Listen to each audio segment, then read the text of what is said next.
วันนั้นเต้น้องลาดว่าฮักปีโตถึงสายเจอบ่วา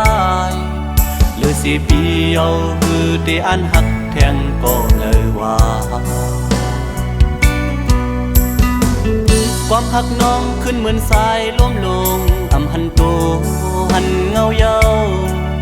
ยอกเลียนปีเฮอบ่เมาเล่กำยองเยาก็มือในใจได้ผิดก็เยามาเจ็บแค้นเยาดีหูเจอฮักอ่อนปีนั่งปืนมือเสื้อยืมยันยายุ่มยันความพังเป็นเล่นมือเล่เจ็บเยาดีเอายาสังเสเลยขึ้นมาโยดยาตาเฮอห้อยเจ็บตั้งเนอในโปแขนหายดีอันกันเจอเสเลจานลืมมือก็ไปกินเจอก็เลี้ยวมาทำคืนเมื่อหักแทงก่อหนึ่งโหเจ้าใจในซ้ำตึกหักเมื่อไว้อยู่คือลืมไหลง่ายๆก็ยามหักเยาผู้ลืมหยาบ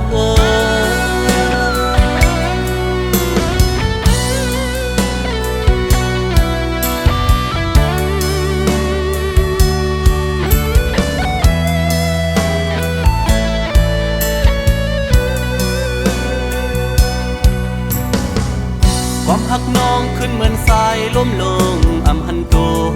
หันเงาเยาวยอกเลียนปีเฮอบ่เมาเล่จำยองเยาก็เมื่อในใจได้ผิดก็เยามาเจ็บแค้นเยาดีโอเจอฮักอ่อนปีนั่งปืนมือเสื้อยืมยันยายุ่มยันความพังเป็นเล่นมือเล่เจ็บเยาได้เอายาสังเสเลยขึ้นมาโยดยาตาเฮอห้อยเจ็บตั้งเนอในโปแขนหายได้อันกันเจอเสเลจานลืมมือก็ไปกินเจอโตเดียวมือซ้ำขึ้นเมื่อหักแทงก่อหนึ่งโหเจอใจในซ้ำตึกหักเมื่อไว้อยู่คือลืมไหลง่ายๆก็ยามหักเยาผู้ลืมหยาบได้เอายาสังเสเลยขึ้นมาโยดยาตาเฮอห้อยเจ็บตั้งเนอในโปแขนหายได้อันกันเจอเสเลจานลืมมือก็ไปกินเจอโอ้โหโตเดียวมือซ้ำขึ้นเมื่อหักแทงก่อนหนึ่ง